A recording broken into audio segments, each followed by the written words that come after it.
E eu queria dizer para vocês que, como tenho insistido, o conflito ele não é apenas um conflito no território ucraniano. E o grande conflito desse momento é a questão aí dos combustíveis e das suas fontes. Nós tivemos a... Bom, tudo bem. O seguinte, gente, eu quero agora, nesse momento, reportar a fronteira entre Israel e o Líbano.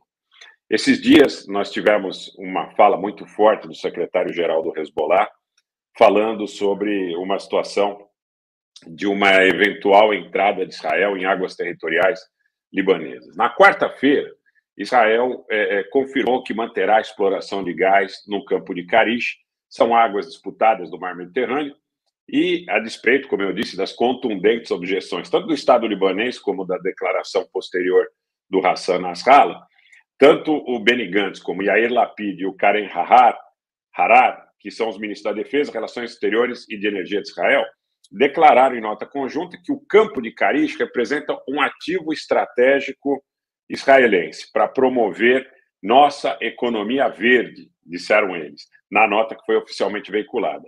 Israel prioriza a proteção de seus ativos estratégicos e está preparado para defender sua infraestrutura, ameaçou a nota. Em seguida, os ministros instaram Beirute a acelerar as negociações sobre as fronteiras marítimas. Isso sob mediação dos Estados Unidos. Essa nova plataforma está ancorada em território israelense, quilômetros ao sul da área sob negociação, acrescentou o comunicado. A plataforma não extrairá gás natural das águas disputadas. A nova plataforma de perfuração chegou no domingo 5 no campo de Karish, que Israel insiste a abarcar sua zona econômica exclusiva reconhecida pela ONU. O Líbano adverte que a área permanece em disputa.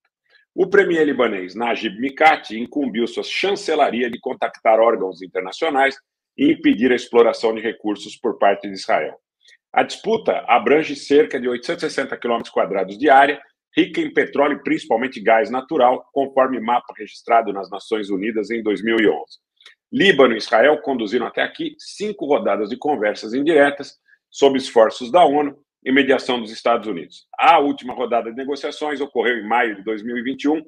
Desde então, permanece o impasse. A plataforma deve iniciar suas operações nos próximos meses. Eu quero dizer para vocês o seguinte, que nós estamos tratando de uma situação que tem tudo a ver com o que está acontecendo na Ucrânia. Porque a gente sabe que grande parte, se não no todo, é claro que existem outras nuances, do que está acontecendo no território ucraniano deriva dessa questão da disputa, tanto das matrizes como das fontes de energia que o continente europeu e o mundo, na realidade, terão nos próximos tempos. O fundamento, pessoal, aí está um grande ponto nessa situação. O fundamento disso tudo está muito vinculado à ideia de que os europeus possam abrir mão dos suprimentos de gás e petróleo da Rússia, e um dos pontos importantes que substituiria esse fornecimento advém exatamente dessa região do Mediterrâneo. E aqui eu quero começar a entrar em algumas coisas bastante polêmicas. Eu sempre tenho contestado a ideia que até aqui, efetivamente, nós não temos a explicação sobre o que aconteceu em Beirute, no Porto, em 4 de agosto de 2020.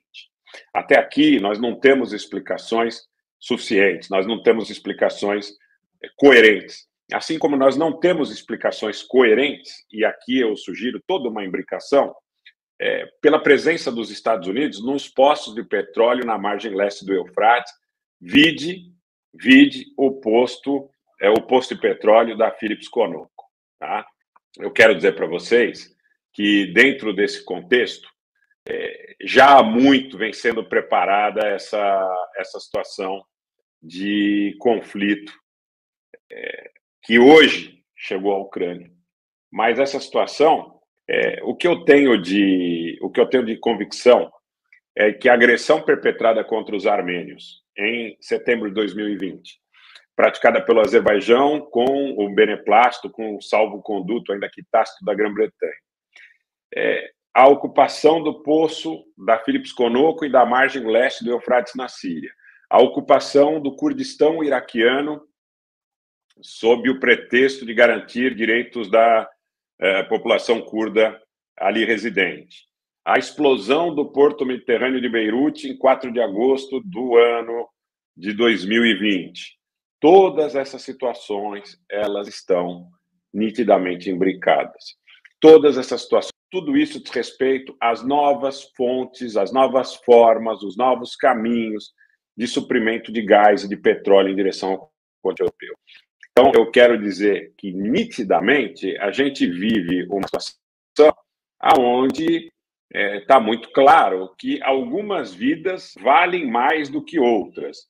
Algumas vidas valem mais do que outras, algumas narrativas valem mais do que outras, e nós estamos à mercê de uma disputa que, numa das suas mais importantes nuances, além do controle político da Rússia, além do caminho até Pequim, além da disputa pela hegemonia dentro dessa conotação que eu insisto em colocar para vocês, tudo isso tem a ver com o que nós estamos assistindo agora nesta disputa também entre Israel e o Líbano pelas águas marítimas.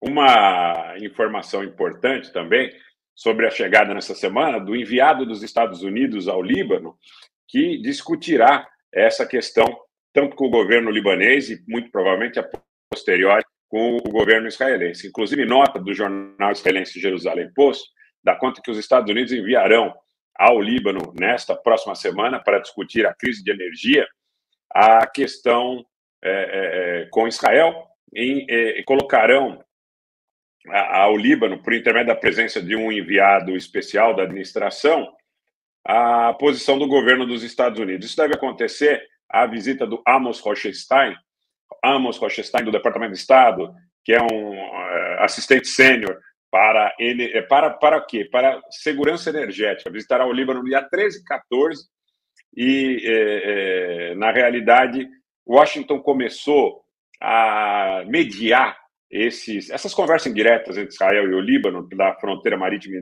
no meio do ano de 2020. No meio do ano de 2020. Então, vejam como... Olha, não precisa ser gênio para perceber tudo isso que nós estamos colocando para vocês. Essa disputa, que agora eclodiu no último dia 24 de fevereiro, ela começa claramente a partir de todas essas nuances que nós colocamos em relação a grandes fatos, que, para mim, tem imbricação com o September 11, tem imbricação com uma série de outros processos, destruição da Iugoslávia, destruição da Líbia, fracionamento do poder dentro do território iraquiano, entre xiitas, sunitas e curdos, a própria questão do Afeganistão, que é um território também bastante rico em relação aos combustíveis fósseis, a questão dos combustíveis fósseis, e também em relação às rotas. Há a tentativa dos grandes grupos hegemônicos, a partir de Washington e Londres, de uma nova gestão global em relação à questão da segurança estratégica, também na cena dos combustíveis. Não está difícil, gente. É fácil de perceber o que está acontecendo. É muito fácil de perceber o que está acontecendo. E é muito fácil perceber também o tipo de pressão que está sendo feita nesse momento para que a agenda patrocinada por esses grupos possa ser bem sucedida. Está muito fácil, não é difícil, gente. Vamos observar com cuidado tudo isso.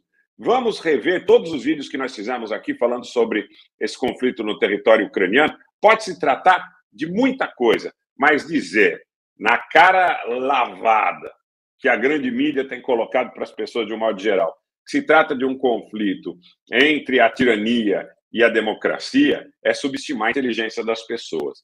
Até porque umas vidas valem mais do que outras. Está muito nítido, gente. Está muito nítido. Olha, infelizmente, talvez o que o Antônio Muniz Gomes coloca aqui seja uma forma sintética de colocar o que a gente está observando no mundo nos últimos tempos. É só ter petróleo e gás, o sangue escorre. Lamentável. Lamentável e lamentável também que tentem dar uma legitimidade de narrativa. Tá? Uma legitimidade